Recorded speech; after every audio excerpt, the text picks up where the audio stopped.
va s'occuper de vous. Oh, n'oubliez pas la prière en famille. N'oubliez pas la prière en famille. Jésus veut vous trouver là. Il va s'occuper de vous. Oh, n'oubliez pas la prière en famille. Encore une fois. N'oubliez pas la prière en famille. Jésus veut vous trouver là. Il va s'occuper de vous. Oh, n'oubliez pas la prière en famille. Père bien-aimé de Tout-Puissant, Dieu béni éternellement, Maître des cieux et de la terre, nous te sommes reconnaissants ce soir pour nous retrouver encore ici, Seigneur notre Dieu. C'est toi qui l'as fait, c'est toi qui nous as amenés ici ce soir pour que nous puissions entendre tes oracles. Bénis chacun de nous, Seigneur notre Dieu, dispose le cœur de chacun, dispose les oreilles de chacun, Seigneur Jésus, éloigne de chacun de nous la distraction, ô Père bien-aimé, afin que nous sachions ce que tu es en train de faire dans l'Église. Sachant que bientôt tu reviendras nous prendre et tu veux que nous puissions, ô bien-aimé Père, marcher dans la sainteté, marcher dans la communion avec toi, Seigneur notre Dieu, et d'être vraiment des enfants de Dieu, marchant, ô bien-aimé Père, à l'exemple de notre Seigneur Jésus-Christ. Bénis ce moment, Seigneur, sois avec nous du début jusqu'à la fin, au nom du Seigneur Jésus-Christ. Amen. Amen. Prenons nos Bibles pour ceux qui ont amené ça. Nous lisons d'abord dans Proverbes chapitre 4.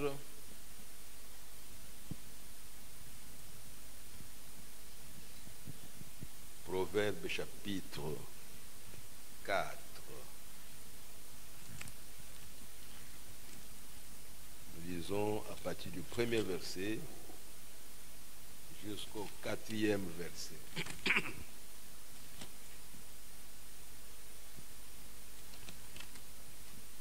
Proverbes chapitre 4. Écoutez, mes fils, l'instruction d'un père, et soyez attentifs pour connaître la sagesse. Car je vous donne de bons conseils. Ne rejetez pas mon enseignement. J'étais un fils pour mon père, un fils tendre et unique auprès de ma mère. Il m'instruisait alors et il me disait que ton cœur retienne mes paroles. Observe mes préceptes et tu vivras. Je vais encore dans Éphésiens chapitre 4 que nous connaissons bien. Éphésiens chapitre 4.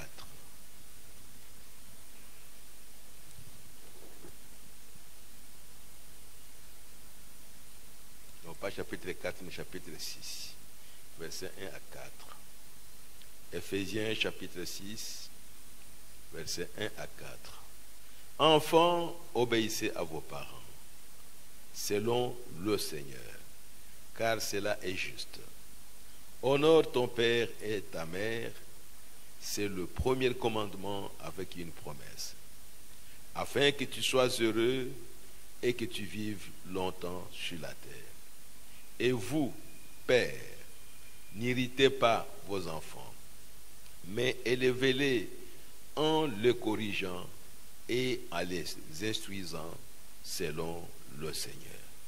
Que Dieu bénisse sa parole au nom du Seigneur Jésus-Christ. Vous pouvez vous asseoir.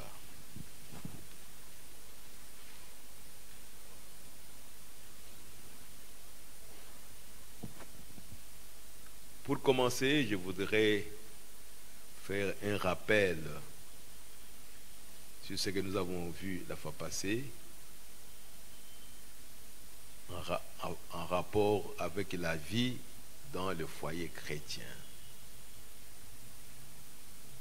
J'ai l'impression que la matière est vraiment abondante, que je serai obligé peut-être de programmer une autre réunion avec les parents ou avec les mariés. Parce que si vraiment chacun de nous, père, mère, nous prenions ces choses au sérieux, alors Dieu sera aussi content avec nous et l'Église sera révolutionnaire parce que en fait l'Église a commencé avec la famille comme nous l'avons vu. C'est Adam et Ève qui ont commencé la famille et ils ont eu le premier foyer et ils obéissaient à la parole de Dieu et c'est quand la communion a été brisée dans ce foyer alors les choses sont devenues ce qu'elles sont. Donc nous connaissons l'importance du foyer, l'importance de garder la parole de Dieu dans le foyer. En fait, c'est ça l'Église. La première Église, c'était le foyer. Dieu avec ses enfants. Et Frère Branham dit, et Adam et Ève étaient dans la communion, et quand Dieu descendait, il les trouvait dans la communion, et alors il y avait la communion entre Dieu et ses enfants. Et ces principes, nous devons les garder jusqu'à aujourd'hui. S'il n'y a pas de communion dans un foyer, alors il n'y a pas de communion avec Dieu. Ça, nous devons le savoir. Même si nous venons à l'église, nous venons chanter, nous venons écouter la parole, nous crions. Si dans le foyer, il n'y a pas de communion entre l'homme et sa femme, tout ce que nous faisons là, c'est rien. Ça ne compte pas pour Dieu. C'est pourquoi la première chose, nous devons revenir à la première église, au premier foyer qui communiait avec Dieu. Quand Ève a brisé la parole de Dieu, alors la communion aussi a été brisée. Et dans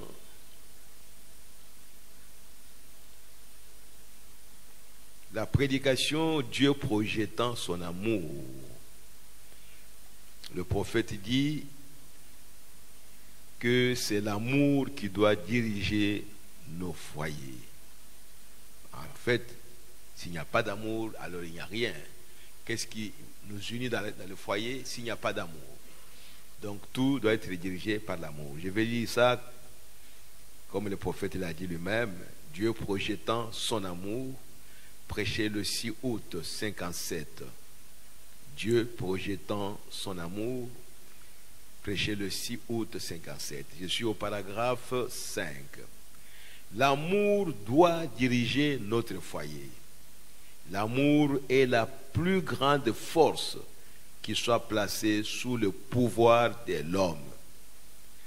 Un foyer qui n'est pas dirigé par l'amour n'est pas un foyer. Vous êtes ensemble, mais vous n'êtes pas un foyer. Selon Dieu, parce qu'il n'y a pas d'amour. Chacun fait ce qu'il veut. Si un homme et une femme ne s'aiment pas sincèrement, vous pouvez faire semblant de vous aimer, mais vous n'êtes pas sincère. Entre-temps, vous vous trompez et vous êtes hypocrite, donc il n'y a pas d'amour sincère. Si un homme et une femme ne s'aiment pas sincèrement, ils ne peuvent pas se faire confiance. Il y a des foyers où il n'y a pas de confiance entre l'homme et la femme. L'homme n'a pas confiance à sa femme et la femme n'a pas confiance à son mari. Donc, un foyer comme ça, il n'y a pas d'amour. Parce que Frère Branham me dit quelque part que l'amour est fondé, bâti sur la confiance qu'on a l'un dans l'autre. S'il n'y a pas cette confiance, le foyer est brisé. Vous êtes comme dans les jungles, chacun fait ce qu'il veut, chacun a peur de l'autre, chacun ne sait pas ce que l'autre pense, et ainsi de suite.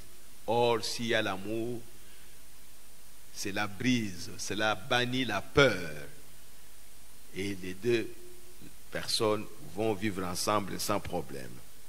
C'est pourquoi je pense qu'au lieu de reposer notre foi sur une émotion, ce qui est très bien, ou par un don, ce qui est très bien, comme crier, parler en langue, ou d'autres choses que nous considérons pour, disant que nous avons le Saint-Esprit quand nous faisons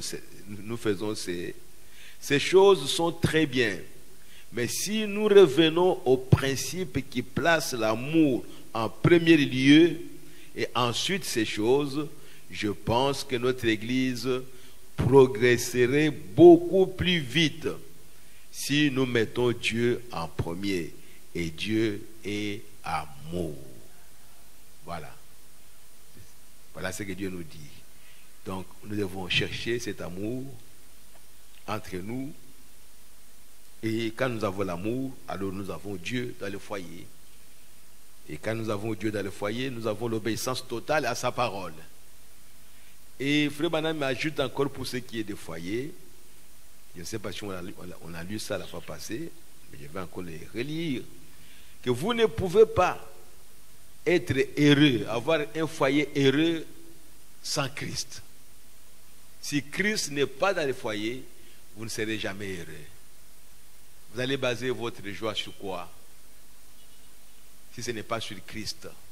Et Frère Branham me dit cela dans La Porte, prêché le 11 juillet 1960. La Porte, dans La Porte, prêché le 11 juillet 1960. Je suis au paragraphe 6. Ensuite, j'avais toujours un petit slogan que je disais aux gens que j'ai mariés. En voyant un jeune couple qui vient devant moi, ça me rappelle toujours Christ et son épouse. Ces grands soupers des noces auxquels nous brûlons d'assister. Et de les voir là, qui sont jeunes avec leurs yeux qui brillent, pendant qu'ils se tiennent là, debout pour faire ce vœu qui les liera pendant le voyage de la vie. Je leur dis toujours quelque chose du genre. Maintenant, vous désirez être heureux. Et vous ne pouvez pas être heureux sans Christ. Il n'existe pas de foyer heureux sans Christ. Je veux que vous m'en montriez un. Vous avez des apparences, mais vous ne pouvez pas être heureux sans Christ. C'est juste. Non, vous ne faites que vous êtes en train de peindre un feu. C'est comme une personne qui prétend être chrétienne. Comment peut-on se réchauffer à la peinture d'un feu? La peinture d'un feu ne réchauffe pas. Il faut un feu réel pour réchauffer. Je crois que si Christ est dans nos maisons, la crainte de Dieu, l'obéissance à la parole de Dieu, alors Christ sera avec nous et nous serons heureux, parce que pour tout problème qui viendra, nous allons recourir à la parole de Dieu pour trouver une solution. Et Frère Branham ajoute encore pour ce qui est des foyers, que quand il y a des problèmes dans le foyer, il faut se tenir sur ce que Dieu a dit. Moi, je peux donner mon opinion, ma femme peut donner son opinion, son point de vue. Peut-être qu'on ne s'attend pas, on ne se comprend pas, mais qu'est-ce qu'on doit faire pour qu'on trouve une solution? Il faut recourir à ce que Dieu a dit. Alors, l'homme, la femme, dès qu'on recourt à ce que Dieu a dit, et que vous avez lu ça, que vous avez découvert ça, que vous qui ne croyez pas, ou vous qui avez un avis contraire à ce que Dieu va dire, alors acceptez que vous avez tort, et puis nous allons de l'avant. C'est tout. Parce que toute personne a tort devant Dieu. On ne peut pas se disputer avec Dieu. Et dans la prédication, jour V, jour de victoire, Frère Branham me dit quelque chose. Jules V, jour de victoire, prêché le 21 avril 63.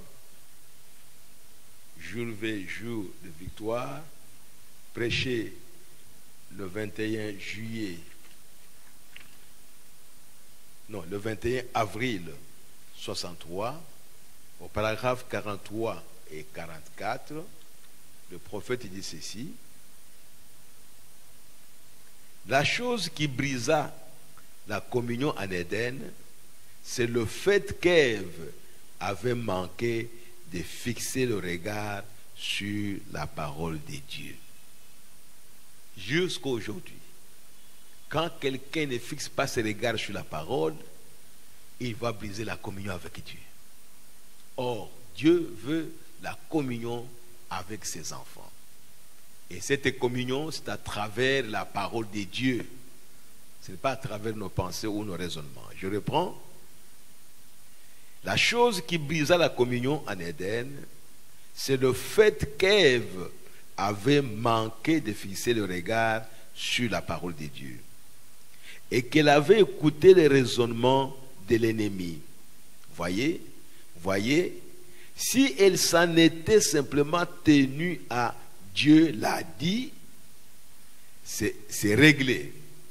Dieu l'a dit, mais elle n'a pas voulu faire cela. Voyez, elle a changé la mise au point de ses jumelles et a commencé à avoir deux voix au lieu d'une seule. Voyez, elle a vu. Eh bien, là, il se peut que cet homme ait raison. Peut-être qu'il a raison. Eh bien, nous savons que Dieu a raison. Mais il se peut que celui-ci aussi ait raison. Ceci, c'est juste un peu plus de lumière sur ce que Dieu a dit. Voyez-vous là? Donc, personne ne peut avoir raison sur ce que Dieu a dit. Même si apparemment vous voyez que non, il peut avoir raison, mais c'est tout simplement un peu de lumière qu'il met sur ce que Dieu a dit. Mais la raison, c'est ce que Dieu a dit. C'est Dieu qui a raison, ce n'est pas l'homme. Mais Ève pensait que l'ennemi, le diable, le serpent, avait raison. Et quand elle a accepté ce que le serpent lui a dit, qui était contraire à ce que Dieu a dit, voilà les chaos, les désastres qui est entré dans la race humaine. C'est exactement ça qui arrive aujourd'hui. C'est exactement retourner au même point. Vous voyez deux conceptions. Il n'y en a qu'une seule. Il ne s'agit pas d'un credo, il s'agit de la parole de Dieu, le dessein de Dieu, le plan de Dieu. Tous les autres plans ne valent rien. Et Ève a fait une mauvaise chose. Et c'est pourquoi aujourd'hui, Dieu, dans sa parole, ne permet point aux femmes d'être des prédicateurs. Voyez-vous, cela n'est simplement pas permis dans la parole. Pourquoi? Parce que pour la première fois que la femme a pris la parole de Dieu pour prêcher ou pour manier ça, ça a créé tous les troubles que vous avez dans le monde. C'est pourquoi Dieu a dit que la femme ne prêche point. Même si vous êtes intelligente, vous connaissez tout, mais Dieu ne permet pas à la femme de prêcher sa parole. Depuis les jardins d'Éden. Dans la prédication, le mariage et le divorce. Le mariage et le divorce, prêché le 21 février 1965. Je suis au paragraphe 94. Le mariage et le divorce, prêché le 21 février 1965. Je suis au paragraphe 94. Donc, c'est la femme qui a causé la division de ce beau foyer. Ce n'est pas un chérubin qui a perturbé la terre. Ce n'est pas Adam qui a brisé ce foyer. Ce qui a brisé ce foyer et qui a tout fait sortir de sa continuité, ce n'est personne d'autre qu'une femme, Ève. Et c'est là qu'il y a eu rupture de ces commencements dont parlait Jésus. Jésus a dit au commencement, Dieu a fait un mâle et une femelle de chaque espèce. Et alors, quand cette femme, pas le cheval, femelle, pas le chien, femelle, pas la femme, mais la femme, elle a rompu toute la continuité de l'opération de Dieu sur terre. Et elle a tout précipité dans la mort. La femme, pas l'homme. Elle a rompu l'alliance. Elle a rompu l'alliance. Pourquoi? Parce qu'elle est allée au-delà des frontières de la parole de Dieu. Or, si elle a rompu son alliance avec son mari, elle a rompu son alliance avec Dieu. Donc, puisqu'elle a rompu son alliance avec Dieu, elle a rompu avec son mari. Voilà ce qui a brisé le premier foyer, parce que les gens ne se sont pas tenus à la parole de Dieu. Ils sont allés au-delà des frontières de la parole. La parole est ici, mais on va plus loin. Et aujourd'hui, ce sont des credos qui nous amènent au-delà de la parole de Dieu. Ce sont les raisonnements qui nous amènent au-delà de la parole de Dieu. Ce sont les coutumes qui nous amènent au-delà de la parole de Dieu. Et dès que nous arrivons au-delà de la parole, le foyer est brisé. Mais Dieu veut que nous puissions garder nos foyers dans la parole de Dieu. C'est ce que je voulais dire un tout petit peu pour ce qui est du foyer chrétien. Comme nous l'avons vu, le foyer, c'est le climat, l'atmosphère qui est dans la maison, le bon climat qui est dans la maison, la bonne attente qui est dans la maison, l'harmonie qui est dans la maison. C'est ce qu'on appelle foyer. Il y a un bon foyer ici. Et s'il n'y a pas d'harmonie, il n'y a pas de compréhension mutuelle, s'il n'y a pas d'attente entre l'homme et la femme, il n'y a pas de foyer. Ou nous pouvons appeler cela, il y a un mauvais foyer. Mais Dieu veut que nous puissions avoir des bons foyers pour sa gloire. Maintenant, aujourd'hui, nous allons parler de la vie en famille ou la vie dans la famille. Autant que Dieu va nous le permettre. Si on peut terminer, gloire à Dieu. Si on ne termine pas, on va continuer. Comme je l'ai dit, on va projeter une autre réunion parce que la vie dans le foyer est la chose la plus importante, la chose la capitale pour la marche d'une église. On peut prêcher la parole de Dieu, les gens peuvent écouter, ils peuvent sauter, ils peuvent crier. Quand ils rentrent dans le foyer, dans les maisons, il y a des désordres. Cette parole ne fera absolument rien. Et le Saint-Esprit ne peut pas descendre dans l'église parce que la base même de l'église n'est pas bien. Donc, ne nous contentons pas d'abord de la parole, de la bonne parole que nous écoutons, mais allons d'abord dans la base. Est-ce que la base vit la parole de Dieu? Est-ce que l'homme et la femme vivent selon les Écritures, selon la parole de Dieu, selon les ordres donnés par Dieu, selon les instructions données par Dieu? Est-ce que nous vivons ça? Et si nous vivons ça, et ça va constituer une bonne base pour que les enseignements que nous recevons à travers les prédications puissent trouver une bonne place dans nos cœurs, et ça va nous amener dans la communion avec Dieu. Retenez ça s'il vous plaît.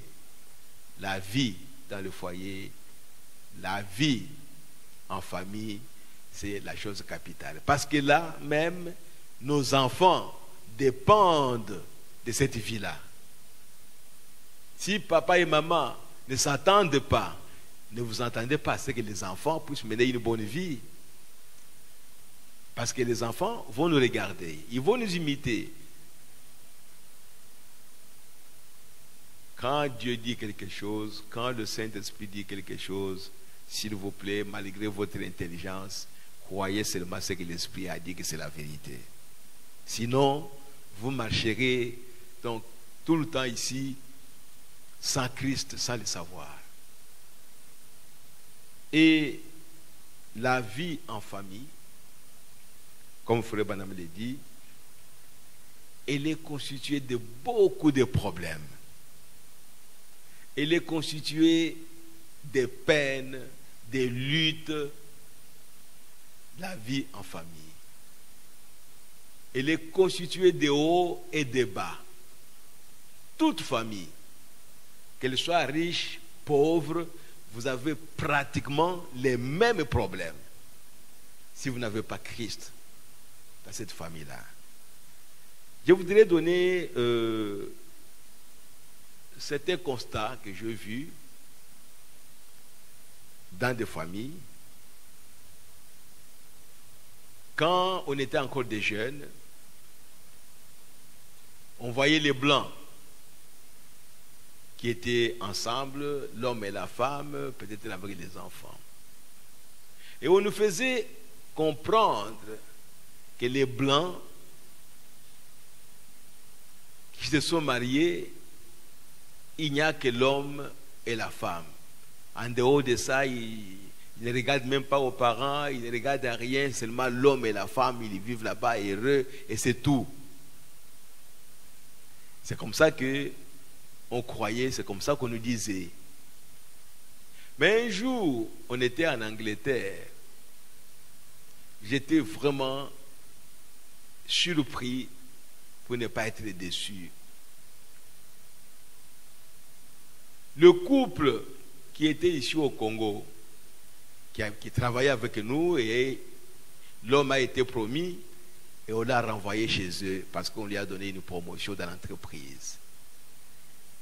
Et quand nous sommes arrivés là-bas, tout le temps, on devait aller voir leurs parents. Leurs parents devaient venir chez eux. Et ils nous appréciaient, ils disaient, c'est grâce à vous que notre enfant a été promis parce que vous avez bien travaillé avec lui. Je me suis dit, mais ce n'est pas possible. Là, chez nous, c'est comme si seulement l'homme et la femme, c'est fini, il n'y a pas de parents. Mais ici, je vois des parents qui sont impliqués dans les relations, dans les mariages de cet homme et sa femme. Je vois l'homme et la femme, tout le temps, ils vont visiter leurs parents. Alors j'ai compris que peut-être que nous n'avions pas bien compris, ou tout simplement parce que les Blancs étaient chez nous ici, ils n'avaient pas de parents, donc on ne pouvait pas voir les relations entre eux et leurs parents. Donc on nous voyait seulement entre l'homme et la femme. Et une autre fois, j'étais en Italie. On est allé à l'hôpital pour voir quelqu'un. Bon, j'ai vu vraiment la vie comme chez nous ici. Les gens allaient voir les membres de leur famille avec des histoires à manger ou je ne sais pas quoi. Mais les gens défilaient là-bas pour aller se visiter les uns les autres. Je me suis dit, mais alors, nous sommes la même chose. Mais quand les Blancs sont ici, c'est comme s'ils n'ont pas des amis, ils n'ont pas de parents, ils n'ont pas ceci et cela. Donc j'ai compris que la vision qu'on avait, la conception qu'on avait du mariage d'un Blanc et sa femme était fausse. Il n'y a pas de mariage quand vous vous mariez, vous coupez les relations avec les familles. Non. C'est faux. Et le deuxième constat, c'est quand j'écoute Frère Branham donner des témoignages dans sa vie, de l'histoire de sa vie. Frère Branham parle non seulement de lui-même avec sa femme, Meda, disons, mais il parle de son petit frère, il parle de sa maman, il parle de sa belle famille, et la maman même de Meda était chez Frère Branham.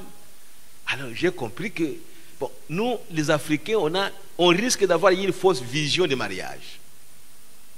On risque d'avoir une illusion de mariage. Alors que le mariage, c'est toute la famille, ce sont les familles qui vivent ensemble. Vous êtes marié, la femme a une famille. Vous êtes marié, l'homme a une famille. On ne peut pas supprimer ces familles-là. On verra ça. C'est ce qui nous crée parfois des problèmes. Et quand nous avons ces problèmes dans le foyer, nous venons à l'église, les choses ne marcheront pas. Parce que dans nos foyers, il y a des déséquilibres. Au lieu d'être un, au lieu d'être en bon terme avec les gens, au lieu d'être dans l'harmonie, non, on trouve nos foyers divisés déjà à partir des maisons avant de venir à l'église. Et parfois, on a compris que c'était, on imitait les blancs alors que c'est faux.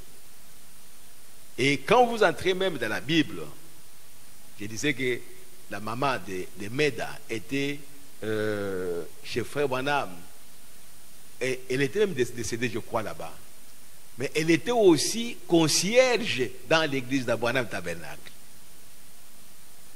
Donc, ces choses ici, nous devons les prendre au sérieux et avec l'équilibre possible. Frère Branham parle de son bon frère à qui il donnait des habits et de ses frères à lui. Et Frère Branham me dit que presque chaque mois, tous les Branham allaient se retrouver chez la maman de Branham et ils passaient toute la journée là-bas. Donc, si cette communion-là n'est pas là, on brise ça dans les têtes des gens. On ne forme pas un foyer chrétien. Parce que celui qui nous a amené le message n'avait pas cette conception de famille. C'est pourquoi nous devons revenir à la parole de Dieu, voir celui qui nous a amené le message et imiter sa foi. C'est ce que dit la Bible. Que suivez vos conducteurs, ceux qui vous ont amené la parole de Dieu, et imitez leur foi. Donc je voulais vraiment que nous puissions comprendre ces choses. Et même dans la Bible, dans 1 Timothée chapitre 5, c'est Paul qui parle là-bas. Je vais encore lire ça. Nous sommes encore dans l'introduction de la vie en famille. 1 Timothée chapitre 5, verset 3 à 4 et le verset 8. Il dit: honore les veuves qui sont véritablement veuves. Il parle à Timothée. Si une veuve a des enfants ou des petits-enfants, qu'ils apprennent avant tout à exercer la piété envers leur propre famille et à rendre à leurs parents ce qu'ils ont reçu d'eux, car cela est agréable à Dieu. Vous avez grandi, nous avons grandi.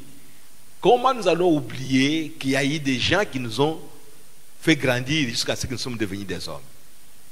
Je crois que nous devrions être malades si nous le faisons. Et l'apôtre Paul dit, si vous le faites, vous rendez à vos parents ce que vous avez reçu d'eux. Cela est agréable à Dieu. Chrétiens, peut-être que nous n'avons pas fait ça, mais nous devons le faire. Vous avez vos parents, vous êtes dans l'obligation de les rendre ce qu'ils vous ont donné. Ils vous ont élevé, vous êtes devenu un grand homme, vous êtes devenu je ne sais pas moi qui, une grande femme. Comment au monde vous pouvez oublier vos parents? Peut-être que quand nous parlons de parents, nous parlons de papa et maman, mais peut-être aussi parmi, dans ta famille, il y a eu des gens qui vous ont élevé, qui vous ont soutenu, qui vous ont aidé, et tu as terminé les études. Comment maintenant tu peux les oublier?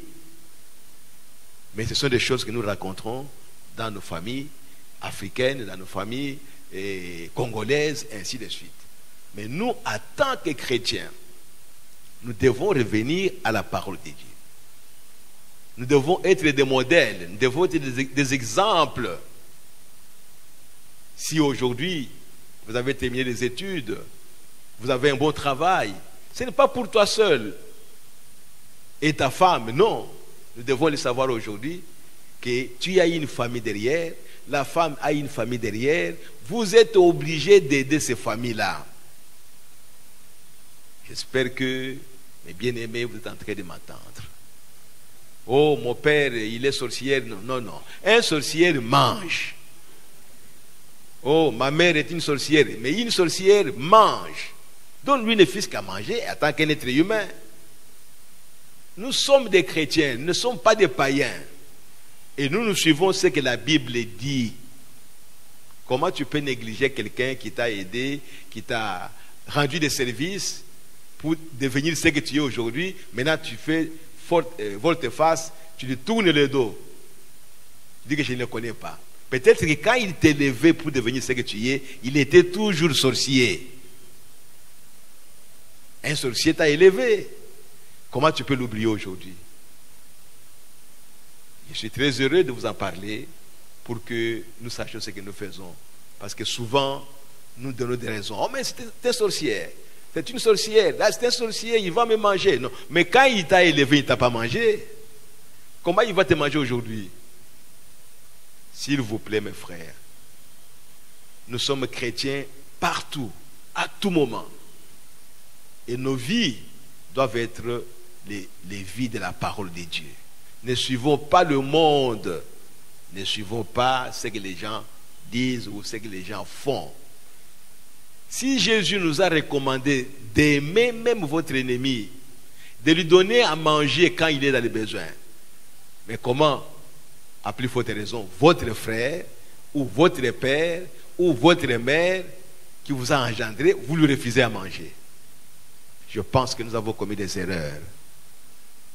Nous avons eu tort. Nous devons nous repentir. Parce que la parole de Dieu ne le dit pas. Frère Branham, il avait fait un vœu à l'Éternel. Sa maman est décédée. Elle était encore la bâtisse de la morgue ou quoi. Le soir là, il est allé prêcher la parole de Dieu. Il a dit, j'ai fait un vœu à l'Éternel. Ma mère est décédée, c'est vrai. Je l'aime beaucoup, mais je dois prêcher la parole de Dieu. Donc, il y a autant de choses qui sont dans la parole, parfois que nous avons négligées, mais nous devons revenir à ça. Parce que nous voulons que Dieu soit au milieu de nous et qu'il nous conduise. Comme nous venons de parler de la femme ici, mais mes sœurs, je crois que ce n'est pas pour vous torturer ou quoi que ce soit. Vous devez accepter la nature que vous avez. Frère Branham me dit qu'une femme peut tromper facilement, comme elle peut être trompée facilement. Croyez à ça. Quand vous dites que non, moi je ne peux pas, alors tu es en train de briser la parole de Dieu. Accepte ça, dis tout simplement, Seigneur, aide-moi à ce que je ne puisse pas tromper facilement quelqu'un. Aide-moi à ce qu'on ne me trompe pas facilement. C'est la position d'une fille de Dieu, d'un enfant de Dieu, que de repousser la parole de Dieu. Si nous pouvons revenir à la parole, je crois que Dieu nous aidera. Prenons les choses au sérieux et marchons avec la parole de Dieu. Le constat général, excusez-moi de le dire ainsi, c'est que beaucoup de problèmes dans nos foyers sont toujours entre nous et les membres des familles, ou nos familles à nous. Nous devons éviter ça, parce que nous sommes des enfants de Dieu. Si la Bible nous dit que nous devons être bien avec tout le monde, à combien plus forte raison tu ne peux pas être bien avec les membres de la famille de ton mari ou de la famille de ta femme? Je crois que ces gens-là seront le bienvenu par rapport aux autres personnes. J'insiste beaucoup, s'il vous plaît. Nous devons faire les efforts pour soutenir la parole de Dieu. Et le constat général, peut-être pas dans toute l'Afrique, mais ici au Congo, mais les Africains sont toujours les mêmes. Dans un foyer, il y a toujours des problèmes, beaucoup de problèmes entre la femme et les membres de la famille de l'homme. Je crois que je ne dis pas des choses qui ne sont pas vraies. C'est vrai. C'est-à-dire, nos sœurs doivent faire les efforts. Nos sœurs boudent facilement les membres de la famille de son mari, que le mari ne les fait par rapport à la famille de sa femme. Je crois que si on pouvait compter, peut-être un homme pouvait être méchant à l'égard de sa belle famille, mais 1000 femmes méchantes à l'égard de la famille de son mari. Ce sont des choses qui se passent. Nous en avons vécu quand nous étions jeunes. Ne le faites pas. Vous êtes des chrétiens, vous êtes des chrétiennes. Secouez-vous. Qui qu'il soit, il vient à la maison, c'est votre frère, c'est le frère de votre mari. Aimez-le comme vous aimez votre frère. Les hommes, la même chose. Vous voulez aider votre frère, votre neveu. Vous devez être capable d'aider aussi le neveu de votre femme ou son frère. Parce que nous formons une famille quand nous nous marions maintenant. Les deux familles deviennent une seule famille. Nous ne pouvons pas les séparer, nous ne pouvons pas les repousser. Non, ça ce n'est pas ma famille, c'est la famille de mon mari. Non, ça ce n'est pas ma famille, c'est la famille de mon épouse. Vous n'êtes pas chrétien. Parce que la Bible dit, si quelqu'un n'aide pas sa famille, ne vient pas au secours de sa famille, il est comme un païen, tout simplement. Qu'est-ce que nous allons perdre si nous pouvons aimer tout le monde? Je crois que Dieu nous bénira. Toutes ces choses arrivent pour que nous puissions nous secouer et que nos cœurs soient bons et que le climat soit bon dans la maison pour que le Saint-Esprit puisse se mouvoir au milieu de nous. Frère Branham me dit que la vie de famille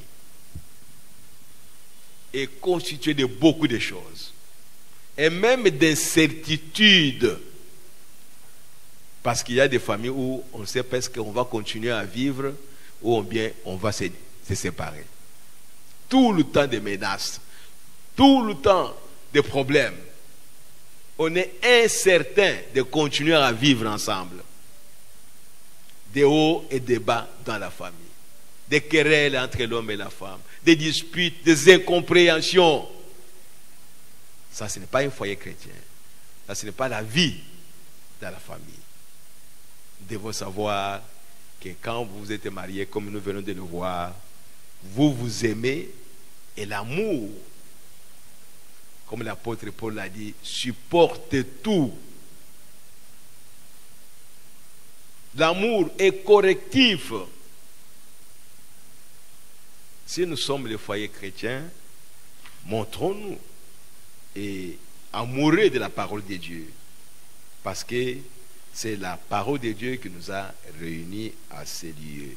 Je vais lire quelque chose dans l'histoire de ma vie. L'histoire de ma vie. Prêché le 8 novembre 53. Il dit que si je ne termine pas, on va continuer. Je ferai tout pour aménager le temps pour que nous ayons une autre rencontre. Parce que si la vie ne marche pas dans le foyer, nous prêchons inutilement. Toutes les belles prédications que vous écoutez ici, ça ne sert à rien. Ça ne trouve pas une place dans nos cœurs. Parce que dans nos foyers, nous avons des problèmes. Frère Branham est en train de nous parler ici, donnant son propre exemple. Comment il vivait, comment les choses s'est passées dans ce foyer, dans sa famille, comment il vivait avec sa femme, et ainsi de suite. C'est ce que nous allons essayer de voir pour que nous puissions imiter ça. L'apôtre Paul a dit, imitez-moi parce que moi, j'imite Christ. Suivez-moi parce que moi, je suis Christ. C'est lui qui nous a apporté la parole de Dieu, c'est William Branham. Il dit ceci maintenant au paragraphe 9. L'histoire de ma vie, prêché le 8 novembre 53, paragraphe 9. Il dit ceci, puissions-nous aujourd'hui, alors que et je vais me dépêcher et surveiller ma montre. C'est ce que je suis en train de faire aussi. C'est la vie et n'a pas été un lit fleuri d'aisance pour moi, mes amis chrétiens. Il parle maintenant de sa vie à lui. Ça n'a pas été facile. Il n'a pas vécu une vie d'aisance, frère Branham. Écoutons ce qu'il dit. Mais néanmoins, il vivait la vie. Mais néanmoins, quand il va parler de sa famille, il va chérir de sa famille. Et pourtant, quand il était enfant, il n'a pas bien vécu. Il n'a pas été bien aimé. Il a été rejeté, même par sa famille. Oh, merci Seigneur. Ça a été une vie de peine et de luttes successives. Il est entré vraiment pour raconter ce que Dieu a accompli, prendrait des heures. Alors nous devons plutôt abréger cela dans quelques instants, afin que vous n'ayez pas trop froid, alors que nous allons essayer de le faire cet après-midi. Mais il n'y a personne ici qui n'aimerait penser à son enfance, n'est-ce pas? Chacun de nous ici peut penser à son enfance, comment il était né, comment il a vécu jusqu'à aujourd'hui. Si aujourd'hui tu vois que tu es au ciel, tu es quelque part, mais sache que tu as un passé. Tu as vécu quelque part et tu n'oublieras même pas la maison de tes parents. Même si c'était une cabane, tu te rappelles ça, parce que tu es né là. Ces choses, frère, madame, n'est pas en train de les dire pour plaisanter ou pour les dire tout simplement. Ça a une signification. Vous devez savoir d'où vous venez. Beaucoup de gens oublient. Il est né au village et il oublie qu'il est né au village. Quand il voit un villageois, il peut le détester. Il peut le repousser. Mais toi aussi, tu es né là-bas où cet homme-là est né. Si tu es devenu ce que tu es aujourd'hui, c'est une grâce, tout simplement. Et tu ne peux pas le détester, tu ne peux pas le mépriser. Parce que tu es devenu ce que tu es, ce n'est pas à cause de tes efforts que tu as fait, mais c'est Dieu qui a fait que tu deviennes ça. Et Dieu a un but qui le poursuit pour que toi tu deviennes comme ça. Oh, que Dieu nous aide. Il dit, mais il n'y a personne ici qui n'aimerait penser à son enfance, n'est-ce pas? La majeure partie de mon assistance cet après-midi est constituée tout au moins des gens d'âge moyen.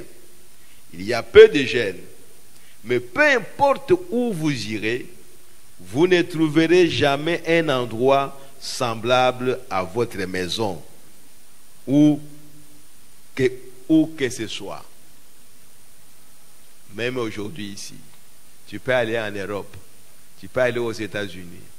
Si tu as un foyer ici, si tu as une maison ici, vous ne trouverez pas un endroit meilleur que votre foyer. Même si vous habitez dans une cabane, vous allez aux États-Unis, on vous met dans un immeuble, dans un building, mais tu as un chez toi. Tu penseras toujours à ton foyer, à ta maison, et ainsi de suite. Le meilleur endroit, c'est là. Le meilleur lit où il faut dormir, c'est ton lit à toi. Vous pouvez aller habiter à l'hôtel, où que vous alliez, mais vous n'aurez pas un meilleur lit par rapport au tien. Parce que ce lit-là, il y a tous les esprits qui sont sur ce lit-là. Tous, je ne sais pas moi, les démons. Mais ton lit, bien que petit, mais c'est propre. C'est toi qui dors là-bas. Donc, ces choses, nous devons les comprendre, frères et sœurs. Il dit, beaucoup parmi vous, les personnes âgées qui étaient ici cet après-midi, vous qui avez des cheveux gris, si seulement vous fermiez les yeux et fassiez encore un petit voyage en esprit sur ces vieux sentiers que vous empruntiez lorsque vous étiez petit, et de penser à la vieille porte du jardin et à bien des choses a une mère qui est morte il y a bien des années, un vieux papa, cela ramènerait quelque chose que nous chérissons comme un tableau dans notre cœur. Même si la maman est déjà décédée, même si le papa est déjà décédé, mais quand on rentre là-bas, on verra comment on était avec cette maman-là. On verra comment on a été avec ce papa-là. Comment cette maman-là prenait soin de moi. Comment elle préparait pour moi. Comment elle allait chercher la nourriture pour moi. Frères et sœurs, il faut être malade pour oublier ces gens-là. Il faut être malade pour ne pas donner gloire à Dieu. Il faut être malade pour rejeter ces gens-là. Parce que tu es devenu ce que tu es devenu, et ils sont au village, et ils sont ceci ou cela. Non, ne le faites pas. Peut-être hier nous l'avons fait, mais à partir d'aujourd'hui, prenons notre élan et allons de l'avant avec Dieu. Il dit, mais rien ne peut ôter cela de là. Combien parmi vous se souviennent cet après-midi de leur vieille maison? Combien? Ceux qui ont eu des maisons avant. Même si votre maison est ici à Kinshasa ou je ne sais pas moi, à Kisangani, vous n'allez pas l'oublier. Vous vous souviendrez toujours, notre maison était là-bas dans telle avenue, telle rue. Vous n'allez pas l'oublier. Faites voir vos mains. Ça, c'est madame qui pose la question. Combien, cet après-midi, combien se souviennent de leur vieille maison? Faites voir ces mains, les mains. Regardez tout simplement. Combien parmi vous sont loin de chez eux? Vous ne levez pas les mains. On est en train de vous parler. C'est ça le problème. On vous parle, mais vous êtes ailleurs. Il faut réagir à la parole qui sort. Réagissez. Oh, gloire à Jésus. Ça montrera que vous êtes en train d'écouter et de suivre. Regardez tout simplement combien parmi vous sont loin de chez eux, loin de leur maison familiale. Vous voyez, il y en a beaucoup qui sont ici. Faites voir vos mains et regardez. Voilà. Il dit, il y a quelque chose dans l'enfance et dans l'adolescence, tel que rien d'autre dans la vie ne peut remplacer cela. Vous voyez?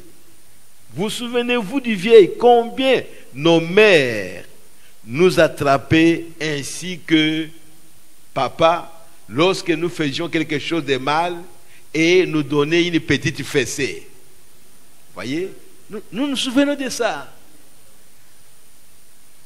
Il dit, oh, c'était horrible, mais vous savez, beaucoup parmi vous cet après-midi, y compris moi-même, je donnerai tout ce à quoi je penserai si mon papa était sur cette terre pour m'avoir donné une fessée. Si mon père était vivant, je ferais tout pour lui. Bien qu'il m'a tapé, bien qu'il m'a corrigé, mais c'était mon père. Il ne le faisait pas par méchanceté, mais il voulait que je fasse bien. Oh, que Dieu nous aide, frère. Cependant, il ne peut plus être de ce monde. Mon père est déjà mort, et il en est de même de beaucoup d'entre vous. Rien ne ressemble à l'enfance. Dans la prédication, le faire sortir de l'histoire. Le faire sortir de l'histoire. Prêché le 1er octobre 58. Cela montre la vie en famille. Il y a beaucoup de choses qui se passent. Si nous pouvons nous souvenir de notre enfance, nous verrons qu'il y a beaucoup de choses qui se sont passées. Peut-être qu'avec les amis, peut-être qu'avec nos parents, peut-être avec notre maman, peut-être avec notre papa. Mais ils n'étaient pas moins nos parents. Ils étaient nos parents. Et s'ils étaient vivants, nous ferions tout pour les supporter, pour les soutenir, pour leur donner à manger, et ainsi de suite. C'est ce que nous sommes en train de montrer, que nous devons être des chrétiens et nous souvenir de notre enfance. Nous n'avons pas commencé comme ça, pouf, vous devenez un homme en train de travailler, ainsi de suite. Non, vous venez de quelque part. Vous avez été élevé, vous êtes né quelque part. Tout le temps, souvenez-vous de ça. Qui vous a aidé? Qui vous a soutenu dans votre vie? S'il est vivant, faites du bien pour cette personne-là. Faites tout pour que lui aussi soit content. Parce que lui-même aussi ne savait pas ce que vous deviendrez.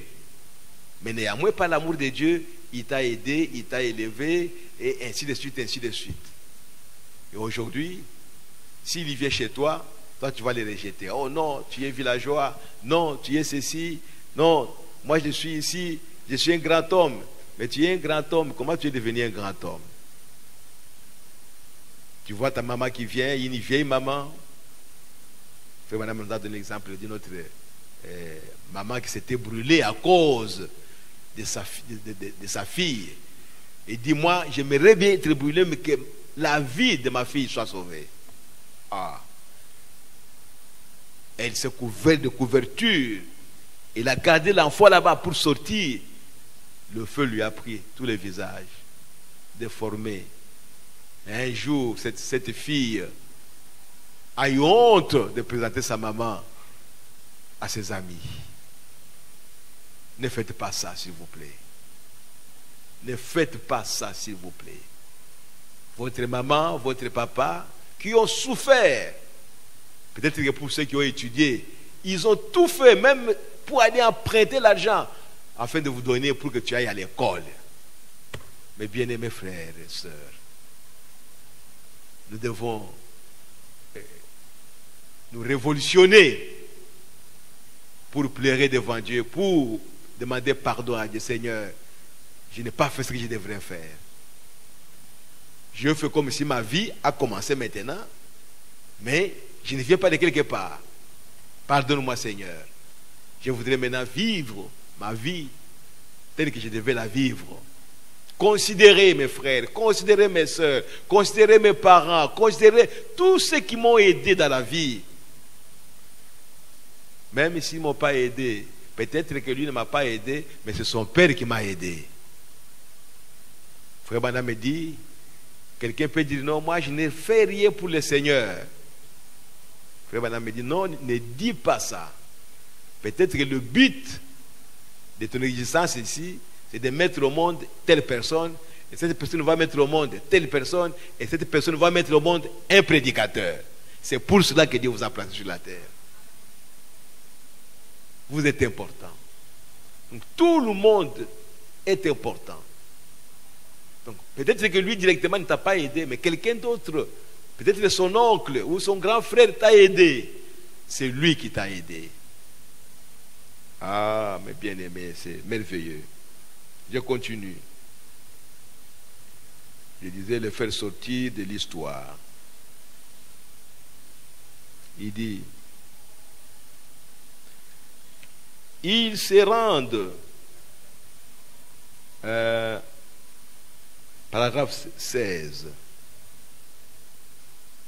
Je peux aller jusqu'au paragraphe 17 ou 18, mais je commence au 16. Puis nous avons aussi une crise dans la vie des familles. Il semble que la vie des familles entre dans une eau peu profonde. Autrefois au foyer, le père, le chef de la maison, s'asseyait le matin et s'entretenait avec sa famille. Et tous prenaient la vieille Bible de la famille et lisaient juste un peu, et ils s'assemblaient tous autour de la table et priaient. On ne voit plus cela. Je ne sais pas si parmi nous on le voit, mais si on ne voit pas ça parmi nous ici, repentons-nous. Repentons-nous, parce que c'est pour cela que Dieu nous parle. Il est en train de nous préparer pour que nous soyons des hommes faits à son image. Donc dans l'ancien temps, c'est ce que les gens faisaient. Quelqu'un qui vient et le matin, il prend sa famille autour de la table, il lit la Bible. Peut-être il pouvait commenter, et puis chanter, il priait. Et puis après, chacun prend maintenant sa direction pour aller travailler. Est-ce que nous le faisons aujourd'hui? Même si ce n'est pas le matin, est-ce que le soir nous le faisons? Mais est-ce que nous faisons ça? Que Dieu nous aide pour le faire. Il dit, on ne voit plus ça. Et à la fin de la journée, après que maman avait fait la vaisselle, ils se rassemblaient à l'intérieur, lisaient quelque chose de plus dans la Bible et priaient avant d'aller au lit. Donc, frère et madame montre réellement ici que nous devions prier ensemble et en famille 2 fois, le matin et le soir. Avant d'aller travailler, on revient. Avant d'aller au lit, nous devons prier. Ouvrir la Bible, lire. Nous ne faisons pas ça. Comment le Saint-Esprit va descendre au milieu de nous? Ce sont des petites choses que nous ne faisons pas qui comptent devant Dieu. Les grandes choses que nous faisons là, ça ne compte pas parce que nous devions le faire. Mais les petites choses que nous négligeons sont très importantes pour Dieu. La vie de prière, si nous pouvons la restituer, la ramener dans nos foyers, avec crainte de Dieu. Pas avec nos raisonnements. Oh non, moi je suis fatigué. Oh non, moi je fais ceci. Non, j'ai un travail à faire encore là-bas. Non, non. C'est Dieu en premier lieu. Le reste des choses viennent après. Parce que ce que vous comptez faire là, Dieu peut anéantir ça, vous ne le ferez pas. Donnez priorité à Dieu. Et le reste des choses, Dieu va vous aider à le faire. Oh, merci Seigneur. Il dit, c'était vraiment rare de trouver de la délinquance juvénile à ce temps-là. Tous les garçons se rendaient au champ pour travailler. Et les filles aidaient maman à faire la vaisselle et la lessive au ruisseau.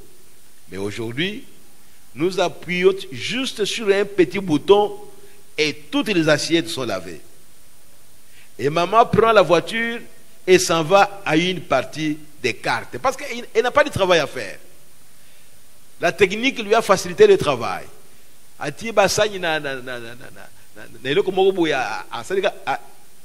À bouger le bouton, l'eau chaude, tout ça. Alors, toutes les saletés partent, les assiettes sont classées quelque part et c'est fini. Mais avant, on lavait à la main. Ça prenait du temps. Et ça peut prendre presque une demi-journée à la maman de laver la vaisselle et de laver les habits presque toute la journée.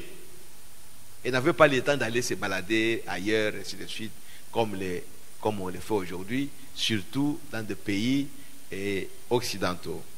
Parce qu'ici, chez nous, tout le monde n'a pas de véhicule, il n'y a pas de cartes qu'on joue. Mais il y a des femmes qui se baladent comme ça, accueillies. Elle arrive chez quelqu'un ou chez quelqu'une. Bon, elle n'a rien à faire chez elle. Elle va perdre son temps ou bien passer son temps dans une autre famille jusqu'au soir. Elle va rentrer. Ma soeur, ne le faites pas. C'est du fainéantisme. Si vous n'avez pas de travail, vous avez la Bible à lire. Et vous avez le temps pour prier. Au lieu d'aller parler de futilités dans une autre famille, peut-être que cette soeur-là est en train de travailler, toi tu es là, ma solo. Ce n'est pas bien. Peut-être que vous l'avez fait, mais à partir d'aujourd'hui, vous êtes avertis, ne le faites pas. Allez visiter la personne pour un but. Vous faites ça et vous rentrez chez vous. Parce que vous devez passer le temps dans votre maison si vous n'avez pas un travail ailleurs. Il y a beaucoup de choses à faire. Vous devez prier pour votre mari qui est allé travailler, ou qui est allé dans les commerces ou dans les affaires. C'est votre devoir de prier pour lui. Et cette maison-là sera une bonne maison. Mais parfois, on souffre beaucoup parce que cette vie de prière n'est pas là. On veut que Dieu bénisse. Mais ce que Dieu vous demande de faire, vous ne le faites pas. Vous voulez qu'il vous bénisse? Non. Frère Branham me dit, la vie chrétienne, c'est une vie de sacrifice. Quand vous faites un sacrifice, alors Dieu vous bénit. Et il dit que quand vous vous approchez de Dieu, alors Dieu maintenant va s'approcher de vous. C'est ça la vie chrétienne. Vous êtes là, vous ne vous débrouillez pas, vous ne faites rien, Dieu aussi ne fera rien pour vous. Mais vous êtes son enfant. Quand l'enlèvement aura lieu, vous serez enlevé. Mais dans ce monde-ci, vous allez souffrir. Parce que vous n'avez pas obéi à la parole de Dieu. Et vous savez que la parole que nous avons ici, c'est juste pour nous soutenir dans cette vie ici. Quand nous irons au ciel, on n'en aura pas besoin. Nous avons besoin de la parole juste pour nous aider à combattre dans cette vie ici. C'est la meilleure arme que Dieu nous a donnée pour combattre contre Satan, notre ennemi, jusqu'à ce que nous puissions vaincre le diable. Oh, que Dieu nous aide. Et il dit, et le travail est fait par... Non, il parle maintenant des papas. Et le travail est fait par un tracteur. Et nous n'avons qu'une bande de gens fainéants et oisifs. Et la vie de famille est tellement négligée que la Bible a été mise au rencard, au point qu'il leur faut 1 heure de fouille pour en trouver une dans bien des maisons en Amérique. On ne sait même pas là où on a mis la Bible. On cherche ici, on cherche ici, on cherche ici. On fait 1 heure du temps pour retrouver la Bible. Or, le foyer, la famille, c'est Christ. La famille, c'est la Bible. Vous voulez savoir comment vivre? Lisez la Bible. C'est la Bible qui vous donne toutes les directives de la vie. Si vous ne lisez pas la parole, vous ne saurez pas ce que vous devez faire dans la vie. Dieu est dans la Bible pour vous instruire, pour vous montrer ce que vous devez suivre, pour vous montrer sa volonté. Si vous ne lisez pas la Bible, vous l'avez jetée, non, vous vous intéressez seulement au film, au scénette, je ne sais pas quoi, des histoires qu'on raconte à la télévision. C'est ce qui nous intéresse. Quand vous oubliez la Bible, vous n'écoutez que ces histoires-là, vous n'avez pas un foyer, vous n'avez pas une famille, vous avez détruit la vie des familles. Parce que la vie des familles, c'est la parole de Dieu. C'est la Bible. C'est suivre ce que Dieu nous dit et se préparer pour l'enlèvement. Mais quand vous ne le faites pas, ce sera dommage. On viendra chez vous toujours pour aller voir, mais tel a dit, tel a dit, tel a dit. Maintenant, je suis au paragraphe 17. Ils se rendent à l'église le dimanche matin pour faire leur religion pendant à peu près 20 minutes. Si le pasteur prend à peu près 30 minutes, il est convoqué par le comité. Qu'est-ce? La vie des familles tombe à décadence. Au lieu de se réjouir que la parole sorte même pendant 5 heures. Non, non. Il faut 10 minutes. Et surtout les gens qui sont dans la dénomination. Vous trouvez que Dieu nous a aimés et nous avons trouvé grâce devant Dieu. Nous pouvons nous asseoir pendant 1 heure du temps en train d'écouter la parole et même continuer à avoir soif d'écouter la parole. C'est une grâce que nous avons trouvée devant Dieu. Mais dans les dénominations, 15 minutes c'est déjà trop. Mais donc les gens crient comme ça dans l'église. Parce que le pasteur a pris 30 minutes. Ils ne sont pas dans l'église, ils sont en dehors. Mais nous ici, quand nous venons dans l'église, nous aimons écouter la parole de Dieu. Nous prenons notre temps, nous aimons la parole, nous avons soif de la parole, nous avons faim de la parole. Peut-être que si le prédicateur prêche pendant 1 heure de temps, il dit, mais comment il a terminé si vite comme ça? Pourquoi? Parce que nous avons soif de la parole. Nous devrions vraiment louer le Seigneur pour ça et le glorifier. Tandis que les autres, c'est vraiment malheureux, mais nous ne pouvons pas faire autrement. Il dit, autrefois, le père et la mère s'aimaient, se respectaient et se chérissaient mutuellement. Et lorsque la maman vieillissait, qu'elle était grisonnante, couverte de rides, et que tout son pauvre vieux petit visage était couvert de rides, avec ses lunettes suspendues sur son nez, papa l'aimait simplement, juste comme lorsqu'elle était jeune et jolie. Voilà la vie familiale. L'amour ne s'arrête pas, l'amour grandit toujours. Plus qu'on vieillit, plus qu'on doit s'aimer. Mais d'autres personnes, surtout les hommes, quand ils voient que sa femme a vieilli, ils commencent à regarder ailleurs. Ils commencent à regarder au temps où elle était jeune. Alors, comme elle n'est pas jeune, il doit aller trouver une autre femme jeune. Et cela se fait même dans nos églises ici du message. Pour ne pas dire même dans cette église des élus. C'est malheureux. Mais demain, on vient à l'église. Comment nous allons nous attendre le Saint-Esprit alors que le prophète dit, ton péché à toi seul peut arrêter tout dans l'église. C'est pourquoi nous sommes en train de parler de ces choses, pour que chacun puisse vraiment être conséquent avec sa vie dans sa famille, la vie familiale. Si tu regardes à une autre femme, Frère Branham me dit, peut-être on aura le temps de le lire l'autre fois, cela signifie tout simplement que tu n'aimes pas ta femme. Si tu regardes à un autre homme, cela signifie tout simplement que tu n'aimes pas ton mari, c'est tout. Si tu aimes ta femme, tu ne regarderais pas une autre femme. Si tu aimes ton mari, tu ne regarderas pas un autre homme. Donc nous avons des foyers brisés. Mais nous venons ici à l'église, non? On va écouter la parole de Dieu. Commençons par mettre de l'ordre dans nos foyers, dans nos familles, s'il vous plaît. Vivez la vie chrétienne.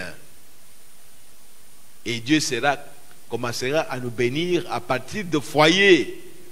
Comme Frère Branham l'a dit, chacun vient de chez lui avec une chaleur, avec l'onction, parce qu'il vient avec Dieu ici. Et chacun de nous amènera Dieu ici. Chacun de nous amènera du feu. Chacun de nous amènera une onction. Quand nous venons ici, Frère Branham me dit, cette petite colonne de feu-là va devenir maintenant une grande colonne de feu. Voilà l'église. Dieu nous a révélé tous ses secrets pour que nous puissions marcher avec lui. Donc nous sommes obligés d'écouter la parole de Dieu et de la vivre. Il dit, il semble que c'est la tendance, comme on change de voiture ou n'importe quoi d'autre. Il semble que ce véritable amour familial n'existe plus tellement. Chaque chose est arrivée. La vie de famille tombe à décadence. Nous n'avons pas de vieux foyers américains comme nous en avions autrefois, il y a bien des années. Voilà la vie familiale constituée par cette harmonie, cette attente, cette compréhension, ce respect mutuel. Et le Saint-Esprit sera là. Mais quand dans un foyer, l'homme veut parler, la femme rejette. La femme veut parler, l'homme la rejette. Mais comment on aura un foyer? Comment on aura une vie familiale? Et ce sont des choses qui sont là, dans nos foyers. C'est pourquoi le Saint-Esprit veut que nous puissions revenir là-dessus, nous interpeller, nous rappeler, pour que la vie familiale revienne. Même si on est pauvre, on doit vivre la vie familiale. Il peut arriver, où il arrive des fois, que des familles où ils ont des biens, ils sont riches, mais il n'y a pas de paix, il n'y a pas d'amour, il n'y a pas de respect, il y a l'arrogance, Mais ils ont tout. Ils ont à manger, ils ont à s'habiller, il ne manque de rien. Mais l'amour véritable n'est pas là. Le respect véritable n'est pas là. La crainte de Dieu n'est pas là. Ça, ce n'est pas un foyer. La vie familiale n'est pas là. On veut lire la parole de Dieu. Bon, peut-être la femme a ses occupations. Ça ne lui dit rien. Peut-être c'est l'homme. Nous avons beaucoup de foyers ici où l'homme est vraiment négligent. C'est la femme qui essaie de faire les efforts pour prier, pour lire la parole de Dieu. L'homme, ça ne lui dit rien. Oh, laissez-moi tranquille, je suis fatigué. J'ai beaucoup travaillé. Comment Dieu peut être dans ce foyer-là? Comment Dieu peut vous bénir? Mais Dieu nous a envoyé le message pour que nous puissions être conduits par lui-même. Et quand Dieu conduit un homme, une personne, un foyer, Dieu va bénir ce foyer, il va bénir cet homme, il va bénir cette personne. Il peut y avoir des problèmes, mais Dieu résoudra ça. Des problèmes peuvent venir entre l'homme et la femme, mais le Saint-Esprit résoudra ça. Et l'harmonie viendra dans le foyer. Donc, faisons tout. Frère Madame dit ici qu'en Amérique, vous pouvez voir, papa a sa clé, la maman a sa clé. Celui-ci vient quand il veut. L'autre aussi, il vient à la maison quand il veut. Parce qu'il a sa clé, il va seulement ouvrir et aller dormir. Ça, ce n'est pas un foyer. Comment on peut trouver un homme jusqu'à 23 heures? Il a déjà terminé le travail, mais il ne vient pas à la maison. Et chaque jour comme ça. Il a toujours des raisons qu'il donne. Vous n'avez pas de famille, vous n'avez pas de foyer. C'est lui qui a une famille qui mène une vie familiale. Dès que le travail termine, donc sa préoccupation, comment je peux regagner ma maison le plus tôt possible? Non, on cherche des motifs pour aller à gauche, pour aller à droite. Alors vous n'aimez pas votre foyer, vous n'aimez pas votre femme, vous n'aimez pas vos enfants. Comme ça vous venez, les enfants dorment déjà. Et puis vous aussi vous dormez. Et le matin tu vas te réveiller à 5 heures, les enfants continuent à dormir. Et les enfants ne te verront pas pendant une semaine. Voilà le foyer qu'on a parmi nous. Réveillez-vous s'il vous plaît. Et reprenez la vie de la parole. Amen. Je crois que je vais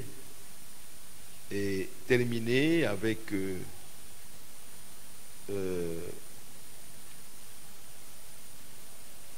une citation.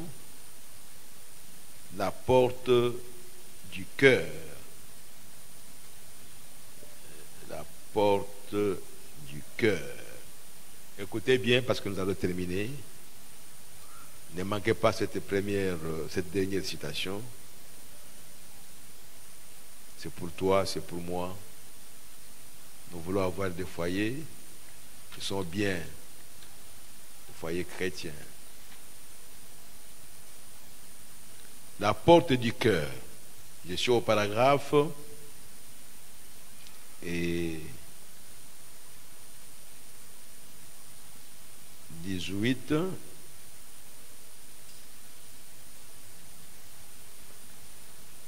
Frère Madame me dit ceci. Tout le monde suit?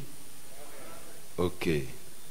Il dit, s'il y a des éloges à attribuer à la famille Branham, attribuez-les à la reine, Madame Branham, ma femme. Elle a 38 ans. Elle est grisonnante. Elle se tient entre moi et le public. C'est l'une des plus douces femmes qui ait jamais vécu. C'est donc elle qui le mérite s'il y a quelqu'un n'a pas terminé. Elle se tient au téléphone alors que j'ai vu des appels venant de loin. 64 appels par heure, jour et nuit. Vous voyez? Et elle doit endurer tout cela. Quand on appelle Frère Branham, c'est Meda qui va au téléphone. Meda était entre Frère Branham et le public. Tous les appels qu'on appelait Frère Branham, Meda prenait les appels. Elle a enduré ça. C'est pourquoi il dit, s'il y a des éloges à faire à la famille Branham, il faut donner cela à sa femme. Parce qu'elle a beaucoup travaillé. Et c'est vrai. Vous êtes dans la maison, on toque à la porte, ce n'est pas l'homme qui doit sortir pour aller répondre à la porte. C'est la femme qui doit sortir. Vous dites, mais qu'est-ce que vous désirez? Est-ce que vous avez un problème? Une femme douce, une femme accueillante, une femme gentille. Et Meda l'a été. Et Frère Branham continue à dire, voyez, et elle doit endurer tout cela.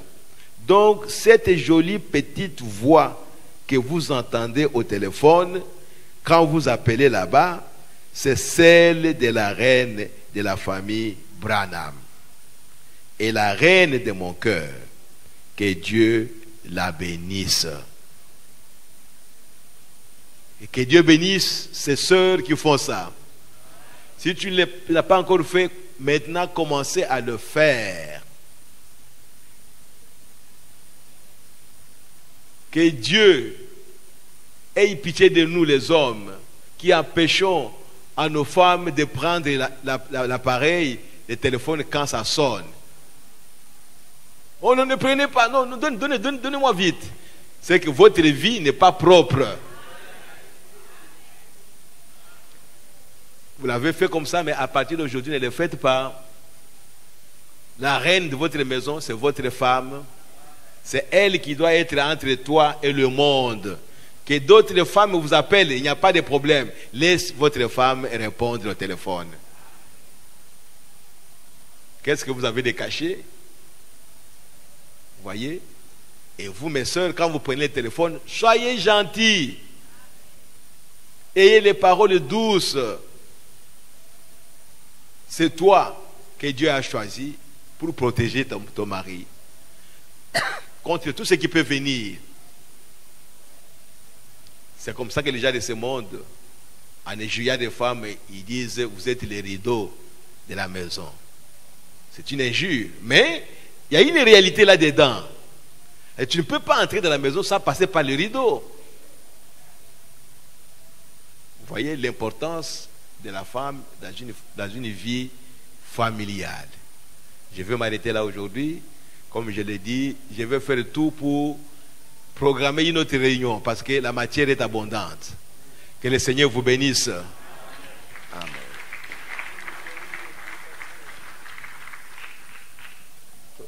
Ok, on va se lever.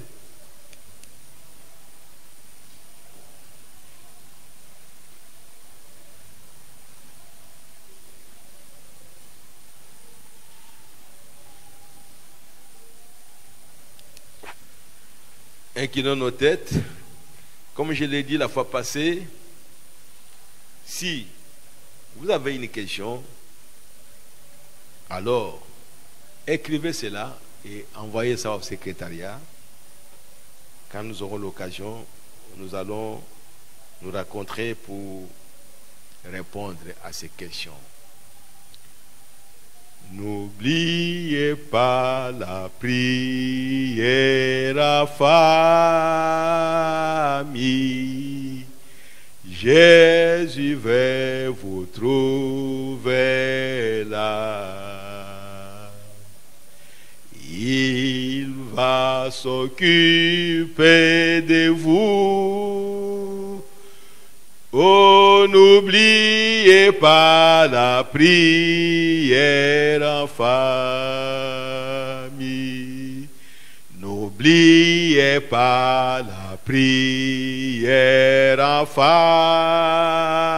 famille. Jésus veut vous trouver là. Il va s'occuper de vous. Oh, ne priez pas la prière en famille. En peu de mots, que chacun prie le Seigneur.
Tel que je suis sans rien à moi, sinon ton sang versé pour moi et ta voix qui m'appelle à toi, agneau de Dieu, je viens,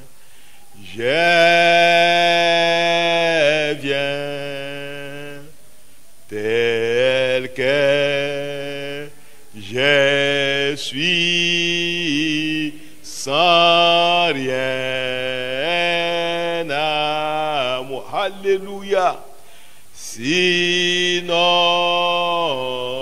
ton sang versé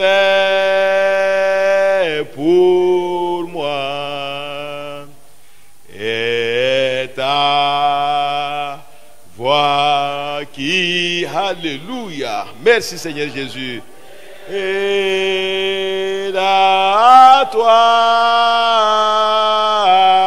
agneau de Dieu, je viens,